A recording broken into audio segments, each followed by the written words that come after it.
1, 2, 1, 2, 1, 2, 1, 2. Thank you. There you go, ladies. If you're ever in turmoil, get a big sexy vampire from the future to sort it for you. That is the lesson, that is the takeaway here tonight. Right, in terms of that slideshow that I didn't know were happening, we're going to have a bit of a theology lesson. Are God and, we said wish him well with God and Jesus. Are they not the same bloke? Because that's a threesome I didn't know I had.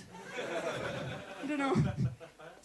Hello, I'm really excited to be here tonight. My name's Sarah. Fuck, I remember you! How are you fucking doing? Sorry, this girl's awesome. I was really hammered when I met her. I'm sure you're awesome sober too. But I'm so pumped to be here. This is my first ever Freakeasy, and it's such a special one. It's my first ever time down here. Doing stand-up. I feel like I'm effectively losing my virginity. Which is, yeah, I know, right? It's really exciting, because, I've not lost my virginity in ages. So I'm so pumped to do it again. Scottish sex pun. Boosh! Yes. No, I am. So this is my first Freakeasy. Most comedians will entertain you by telling you a series of jokes. I am gonna be a little bit different. That's kind of my vibe. I'm just gonna tell you a bit about my life, because that's practically the same thing. So as it is called the Freakeasy, I thought what I'd do is share a bit with you about what makes me a bit freakish. So I'm gonna actually share with you something quite personal. I'm generally brought on first because I've got quite a fun energy. So I'm going to tell you about a serious medical condition I've got. Some of you in the room might have it yourselves. You might have friends or relatives that have got it. You might have just heard of it. It's called being fucking mental. Fucking mental. More specifically, I have got a condition called borderline personality disorder. Yeah, super fun. When you've got a personality disorder, that is essentially your doctor. Even my doctor thinks there's something fundamentally wrong with my personality. That's a kick in the fucking bollocks, isn't it? But it's just it's a bit much to me, this label, personality disorder. Just feels a bit aggressive, you know? I feel like I've got done for being dark and disorderly.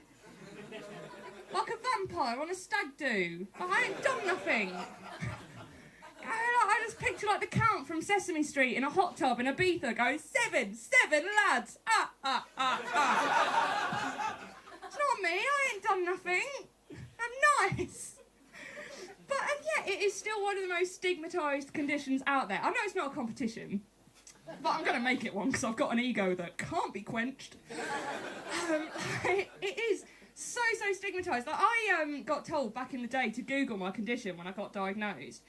And it felt like every single article out there just said something like, borderlines are the worst people in the world, do not talk to one, do not interact with one, if you see a borderline in the wild, don't touch it, it might be poisonous. They will fuck up your life. Do you love your cat? They will fuck your cat. Borderlines will fuck your cat without consent. Yeah, borderlines, that's mad. It was just this hate, fear, anger, fear, this Takeshi's castle of negativity smurfing me across the vein. As if the Daily Mail had taken over the entire internet. Mental. It was mad. The reality of borderline personality disorder, I'm going to share with you, right? I'm going to have some science in my hand. One of the symptoms, I'll spoil it for you, is that my memory is so good, I had to Google my own symptoms and write them down before my own show. Right, but here it is. This is the reality of borderline. 80% attempted suicide rate. That's how shit it is. I told you, I'm bringing the mood up. I'm hyping you up. So I'm still here. I'm clearly still here. It's fine. 80% attempted suicide rate. Depression, anxiety, paranoia, black and white thinking, extreme explosive emotions, unclear self-image, self-harm, chronic fear of abandonment, disposition to impulsive, self-destructive behaviours such as fighting, drinking, binge eating, gambling, or promiscuity.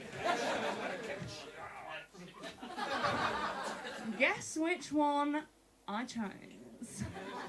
I say chose, you don't get to choose the symptoms of your mental illness. It's not like Nando's. You don't go into the doctor and you're like, do you know what? I think I have the suicidal thoughts in mango and lime. I'll have a side of the promiscuity, and then, Jean, do you think I should get the paranoia as well, or is that too much? Treat yourself! Not how it goes. It's not that fun, it's just crying in a corner, it's horrible. It's mental. Sexuality and sexual identity are quite a big part of who I am, partially due to my mental disorder, and I do think that I've probably established a bit of a reputation for myself as a result. Not to brag, but I have seen upwards of one penis this year. Right, and I ain't talking academic neither, I'm talking from January 1st, 2019. Upwards of one penis, like all in HD looking back at you. I have.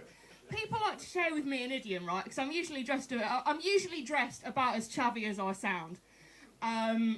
People like to share with me this idiom that the bigger the hoop, the bigger the hoe. Saucy. I've measured all my earrings at home, and they're about 2.5 inches in diameter, right? So I don't know how society wants to quantify that in terms of hoeing, but for me it has manifested itself in 10 years of either super, super dedicated, committed, monogamous relationships, or just obsessively collecting a lot of slubbers like teeny tiny decorative china plates. I don't know how I feel about that, because it kind of implies that I'm shoving tiny china plates up my fannies. Fuck comedy, I'm going to Thailand. Live out my real dream. Hey Mum, you're filming this, aren't you? Was it? My mum is so proud of me. So it's become a bit of a problem for me, right? This sexuality thing. So I've decided to sort myself out. And I'm having a cleanse. I'm having a man cleanse. I'm cleansing. Like a baby wipe on the mind and the fanny. Right, I'm having a man cleanse. You know how, like, people who want to get physically healthier, they go on, like, juice cleansers and like, oh, I'm going to have liquid kale and I'll forget all the things my dad says when I was 5. I'll no longer be emotionally scarred. I get the thinking behind it, I do. Like, if you stop putting bad things in your body, you put good things in your body instead, you feel better. Juice cleanses are great. So I've started, applying, I'm not going to do an actual juice cleanse, I'm not a dickhead, but I've applied the concept to my dating life, right?